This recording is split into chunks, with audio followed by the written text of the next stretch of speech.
Une femme paralysée est dans la chambre pendant que son petit ami la trompe avec une autre femme. La maîtresse dit alors qu'elle partirait mais l'homme lui dit de rester, il dit qu'ils devaient encore se doucher ensemble.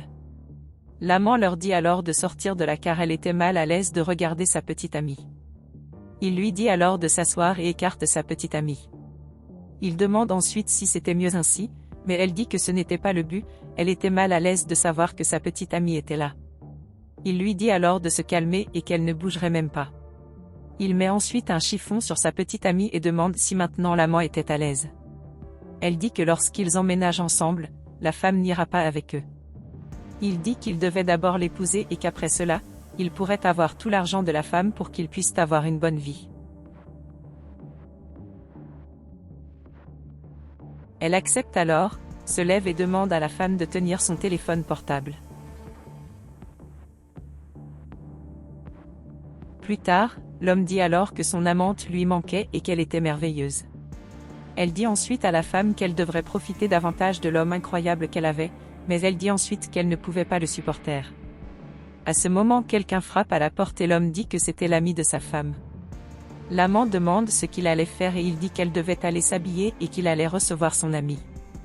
Il se dirige ensuite vers la porte et dit à son ami combien c'était bon de la revoir. L'ami demande alors si la femme l'était, car elle n'a pas vu son ami depuis longtemps. L'homme qu'était la femme, mais qu'elle dormait. Il dit alors que si elle voulait y aller après, elle pourrait parler à la femme. L'ami demande alors qui la femme était là. Il dit que c'était une infirmière qu'il avait embauchée, car sa femme était très malade et qu'il avait beaucoup de travail à faire, alors il a embauché quelqu'un pour l'aider. L'ami dit alors que puisque la femme était éveillée, elle resterait à ses côtés pendant un certain temps. L'homme dit alors qu'elle pourrait entrer et parler à la femme. L'homme dit alors à son amant qu'elle ferait mieux d'y aller. Elle dit alors au revoir et s'en va. Quelque temps plus tard, une femme parlait à l'homme et elle dit qu'elle ne savait pas que sa petite amie avait une sœur. La maîtresse raconte alors qu'elle et sa sœur étaient très proches avant l'accident. Elle dit qu'elle a eu beaucoup de chance que même après l'accident, l'homme ait continué à s'occuper de sa sœur. Elle dit ensuite que c'était très difficile de voir sa sœur comme ça, parce qu'elle était une personne très joyeuse et vivante, mais maintenant elle vit dans ce fauteuil roulant. L'homme dit alors que la femme était une personne merveilleuse et qu'il l'aimait beaucoup. L'autre femme dit alors que tout allait bien avec les documents et qu'il n'avait qu'à les signer pour qu'ils puissent être validés le jour de la cérémonie. L'homme dit alors que c'était une bonne nouvelle et signe le papier. L'autre femme prend alors le papier et dit qu'il les verrait maintenant le jour de la cérémonie. L'homme la remercie alors et dit qu'il avait hâte de passer le reste de sa vie avec la femme. L'amant dit alors qu'elle ne supportait plus d'être à côté de la femme, elle ne pourrait plus faire semblant de sourire autour d'elle. Elle dit à l'homme de lui donner un bain car elle sent vraiment mauvais.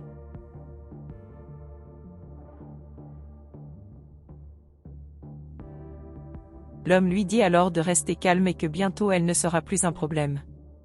Elle dit qu'elle ne pouvait plus attendre que l'homme se débarrasse d'elle. L'amant prend alors un verre et dit qu'en attendant, elle donnerait un bain à la femme et lui jette le verre d'eau. L'homme rit alors et dit que la maîtresse était incroyable. Les deux partent alors ensemble.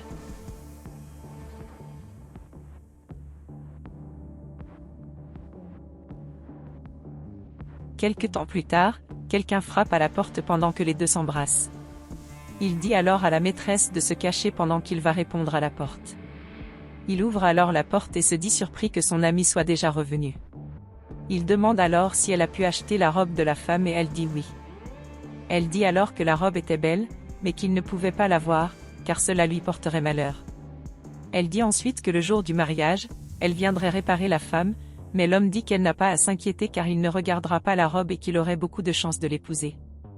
L'ami dit alors que la femme ferait la plus belle mariée et l'homme dit qu'elle n'en douterait pas car c'était une femme merveilleuse. L'ami dit alors qu'elle devait partir et que l'homme était censé prendre bien soin d'elle. L'homme emmène alors la femme dans la maison. L'amant arrive alors et qu'il était temps pour lui de revenir. Elle voit la robe que son ami a achetée et dit que c'était une très belle robe, mais que cette robe lui irait beaucoup mieux et demande ce que l'homme en a pensé.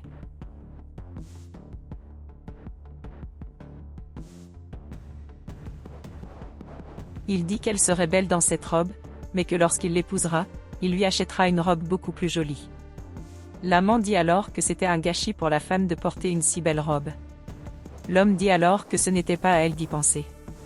Quelque temps plus tard, la maîtresse se plaint que l'homme la laisse seule. Elle demande alors si la femme ne pouvait pas parler et si elle ne l'aimait pas. Elle dit qu'elle s'ennuyait à rester assise là à ne rien faire. Elle dit à la femme de faire quelque chose pour la divertir, mais la femme ne bouge pas. La maîtresse rit alors et dit à la femme de ne pas être en colère contre elle et qu'elle voulait vraiment être son amie. Elle dit ensuite qu'elle avait adoré la robe de la femme et qu'elle allait la porter pour voir à quel point elle lui irait mieux. Elle met ensuite la robe et dit à la femme que ce serait dommage s'il arrivait quelque chose à la robe. À ce moment, l'homme arrive et voit la femme vêtue de la robe de femme. Il demande ce qu'elle faisait avec lui et elle dit qu'elle s'ennuyait beaucoup, parce que la femme ne lui parlait pas, il semblait que la femme ne l'aimait pas. Elle a alors décidé de porter la robe pour voir à quoi elle ressemblerait. L'homme demande alors si elle était jalouse de la femme ou si elle était juste jalouse d'elle. Il dit que ce n'était pas à elle de faire ça, parce que ça a dépassé les bornes. L'amant lui dit alors d'arrêter avec ça et d'en profiter pour montrer à la femme ce que les gens font pendant leur lune de miel.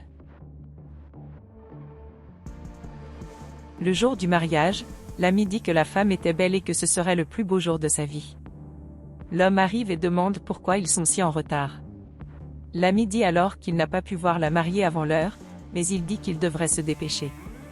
Lors de la cérémonie, l'autre femme demande si quelqu'un avait quelque chose contre ce mariage. Elle dit alors à l'homme de signer les papiers et que la sœur de la femme devrait également signer les papiers en son nom.